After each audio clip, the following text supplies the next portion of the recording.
Are you looking for an athletic scholarship? You're in the right place. This is the Recruit Me Athletic Scholarship Podcast, the longest-running podcast on recruiting and athletic scholarships.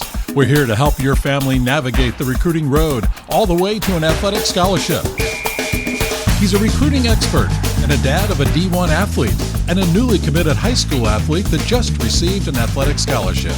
He's got a wealth of experience to share. Here's Recruit Me CEO, Brent Hanks. Welcome to episode 284 of the Athletic Scholarship Podcast. We are in the middle of the 10 myths about athletic scholarships. Myth number 1 is, if my child is good enough, the college coaches will find him or her. Myth number 2 is, if I'm talented, the coach can get me into school despite my poor grades. Myth number 3 is, I can trust everything the coaches say and promise during the recruiting process. Myth number 4 from last week was, I can wait until my senior year to look for an athletic scholarship. Please go back and listen to the past 4 episodes or share them with another high school student, athlete, or family in the recruiting process. Now, this week I cover myth number 5. Most athletic scholarships are full rides.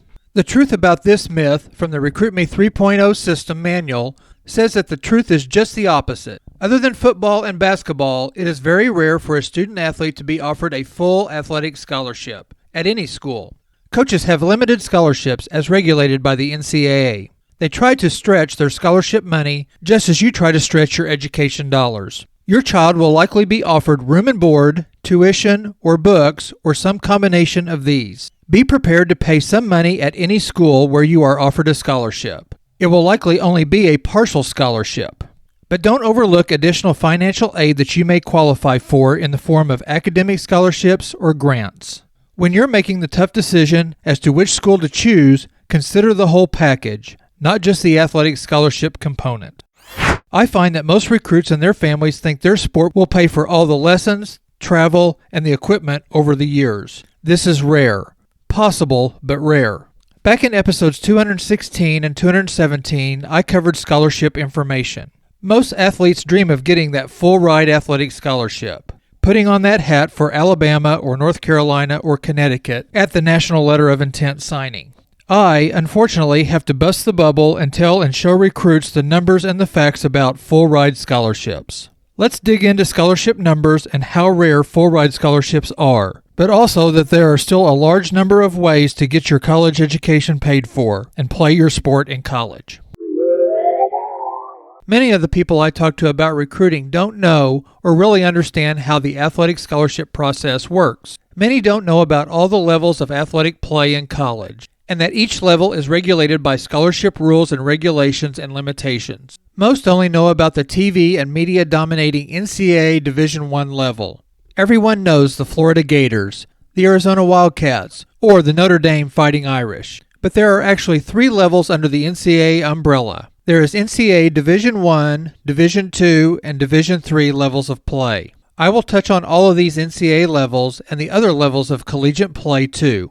Other levels of play are the NAIA level, the NCCAA level, and the JUCO or junior college levels. Going back to the NCAA Division I level, there are actually 2 levels of football within the Division I schools. Football in Division I has the FBS, Football Bowl Subdivision, and the FCS, Football Championship Subdivision.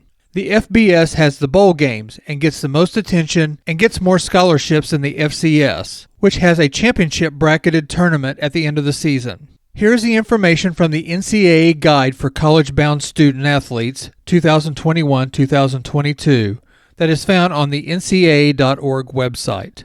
Division I schools may provide tuition and fees, room and board, books, and other expenses related to the attendance of that school. NCAA Division II full scholarships cover tuition and fees, room and board, and course-related books and supplies. Most student athletes who receive athletic scholarships receive an amount covering a portion of these costs. This is a sneaky sentence. It says most student athletes. I'll get into the number of scholarships on NCAA Division I and Division IIs in a minute. The Division III level of the NCAA provides 0 athletic scholarships for any sport and any school.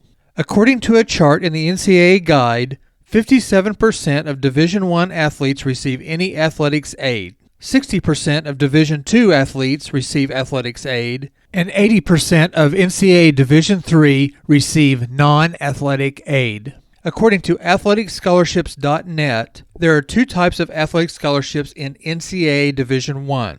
A headcount athletic scholarship sport is one that the athlete is guaranteed a full ride scholarship, and that sport can give no more scholarships than the set limit. The only headcount sports in the NCAA are Division I football in the FBS subdivision only, Division I men's basketball, and Division I women's basketball. Then Division I women's tennis teams, women's gymnastics, and women's volleyball.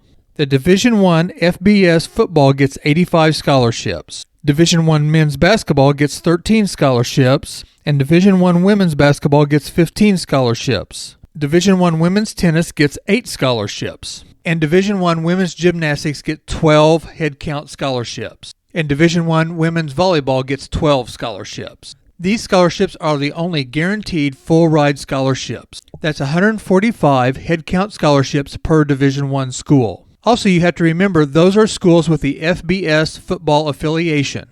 And also remember that not all schools carry all these sports. Non-FBS FCS NCAA Division I colleges do not have the guaranteed 85 football scholarships. They have 63 equivalency sports scholarships. So, NCAA Division I FCS schools, that's the championship schools, have up to 60 full-ride scholarships to give if they have all these headcount sports. My local Division I college and alma mater, Missouri State University in Springfield, Missouri, is an FCS Division I school, but it doesn't have women's gymnastics, so they only give men's and women's basketball, women's tennis, and women's volleyball headcount scholarships, or 48 full-ride scholarships. The rest of the sports are equivalency sports. Equivalency means awards or scholarships can be split into partial scholarships in any proportion up to the maximum allowed. The example used on scholarshipstats.com is an NCAA Division I school could award 24 softball players each half an equivalent scholarship and not exceed the limit of 12 allowed per the NCAA per team. Full-ride scholarships on equivalency sports are relatively rare. If you go to scholarshipstats.com, you will see a chart that has all the men's and women's varsity sports listed and how many scholarships per team are allowed. An example is baseball. College baseball shows NCAA Division I gets 11.7 maximum scholarships. NCAA Division II gets 9 maximum scholarships. And NCAA Division III gets 0 athletic scholarships for any sport. The NAIA level gets 12 baseball athletic scholarships, and the NJCAA level or JUCO level gets 24 scholarships. Baseball teams in the college ranks can have between 25 to 50 players on a team. Under normal circumstances, no COVID, an NCAA Division I team can travel 35 players. Sometimes, like my son's college at Northwestern, schools internally will limit their team's numbers. Parker's Wildcats usually carry between 27 and 28 players total. Herein lies some questions that you can ask a coach at any level and any sport. How many players will be practicing? How many players will be on the roster? And how many players will be on the travel squad?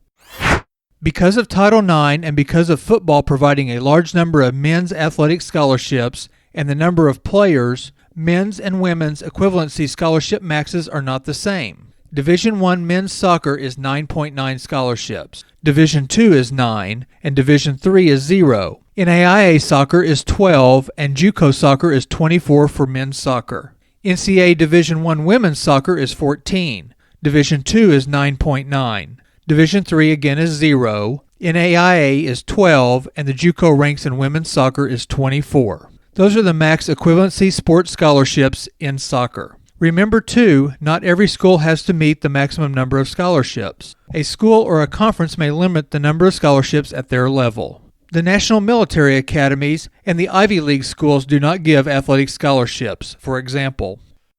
So there are many opportunities in the NCAA Division I to get an athletic scholarship. But the common thought, or the myth, is that if you play NCAA Division I, then you automatically get a full ride. There are full-ride scholarships, but only in certain D1 sports. The majority of NCAA Division I sports have the equivalency scholarships. They have fewer scholarships than the number of players on the team. NCAA Division I recognized varsity sports are men's head count varsity sports, basketball, and FBS football.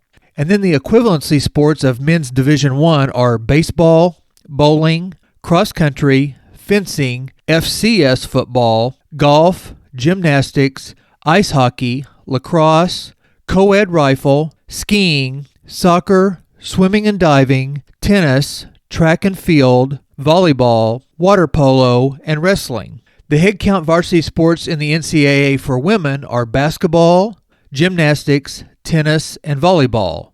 Then the women's equivalency sports are beach volleyball, bowling, cross country, equestrian, fencing, field hockey, golf, ice hockey, lacrosse, rowing, rugby, skiing, soccer, softball, swimming and diving, track and field, triathlon, and water polo. Those are a lot of sports and a lot of spots to fill on rosters. Did you know about all of these sports? Also, did you notice that there's a difference between varsity sports for men and women? There are many other sports other than the head count or full ride sports that enable you to get a partial athletic scholarship. A partial athletic scholarship can help you pay for some of your college education. These scholarship opportunities are expanded into the NCAA Division II and the NAIA levels and also the JUCO level. JUCO scholarship levels are considered as head count sports. The JUCO ranks have their own levels of scholarship rules written within the JUCO level. The junior college level has Division I, Division II, and Division III level, and each school can make a choice on what level they want to participate. A JUCO that I know has determined themselves to be a Division I level at baseball and a Division II JUCO level at all other sports. This JUCO does not have football. Listen to episode 217 to hear more about all the levels of junior colleges. Junior college level information is at the 7-minute, 50-second time on this episode. So only a few NCAA Division I sports give guaranteed full-ride scholarships, and some JUCOs can give full-ride scholarships. Most Division I sports and other levels, NAIA and NCAA Division II, can give a full-ride scholarship, but really can't afford to do this because they need to give partial scholarships to attract enough players to fill their rosters and compete at a winning level. NCAA Division II and NAIA sports are all equivalency sports, and all have a limited number of athletic scholarships for each sport to give. These levels usually have a smaller amount of regulated scholarships. NCAA Division II men's basketball are limited to 10 scholarships. NAIA men's basketball has 2 divisions. There was talk about merging basketball into one division, but I believe COVID has stalled that. So NAIA Division I men's basketball gets 11 scholarships, and NAIA men's basketball Division II gives 7 scholarships, and the JUCO men's basketball gets 15 scholarships.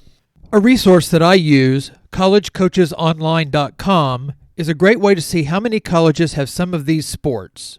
You can get a 1-month subscription for only $19.95 or a full-year subscription for $59.95. Click on the Order CD and fill out some information and put the promo code RM123 if you subscribe. When I use College Coaches Online, I can put in a sport, let's put in field hockey, and the level of play, like NCAA Division I, and I click on Find Colleges, and it will list all 74 NCAA Division I field hockey colleges. I can go back and put in just the Midwest region and find out that there are 12 colleges that have NCAA Division I field hockey in the 11 Midwestern states. By the way, Parker's College, Northwestern won the 2021 NCAA Division I field hockey championship this year. Way to go, Wildcats. You can also see that NCAA Division II has 30 field hockey colleges. Division III has 155 colleges that have field hockey teams, and NAIA has 1 field hockey team in Canada. Did you know that 25 colleges have NCAA Division I men's volleyball? There are 10 teams in NCAA Division II, 58 NCAA Division III teams, 29 NAIA teams, and 15 JUCO men's volleyball teams. But in men's volleyball, only Division I and Division II give partial scholarships for men's volleyball at 4.5 scholarships per school at each level. In conclusion, on myth number 5, I just wanted you to know that a full-ride athletic scholarship is possible, but I want you to know how few there really are and how prestigious they are. I want you to know that NCAA Division I is not an automatic full-ride scholarship. and that partial athletic scholarships paired with your athletic scholarships are more possible and more common. Do your research and look at all the levels of play and how many sports and scholarships are available. Now, let's go get you a scholarship.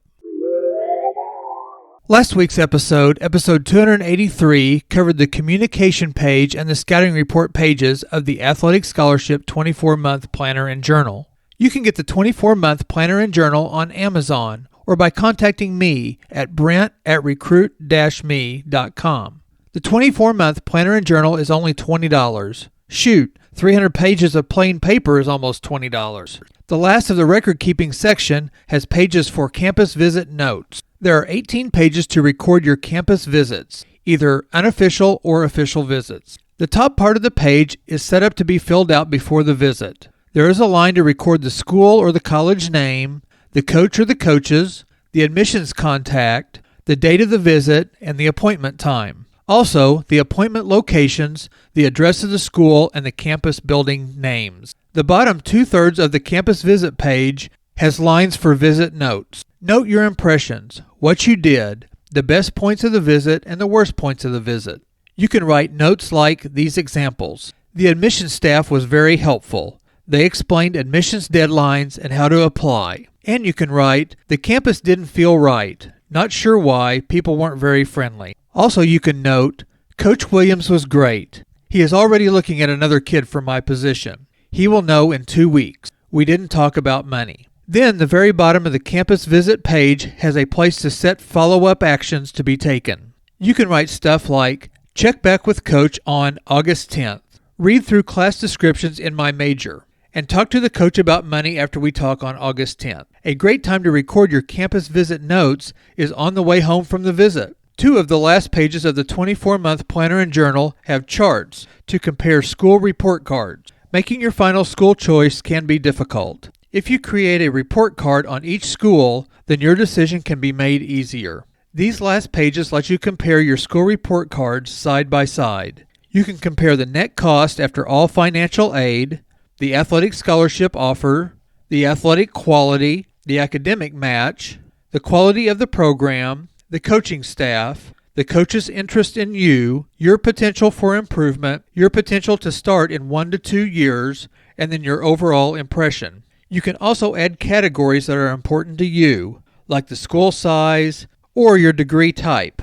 You can rank and see all the A's, the B's, and the C's side by side to help with your decision. So go to recruit-me.com/tools to see more about this helpful recruiting tool, the Athletic Scholarship 24-month planner and journal. Start the year off right by purchasing the 24-month planner and journal on Amazon or by contacting me at brent@recruit-me.com.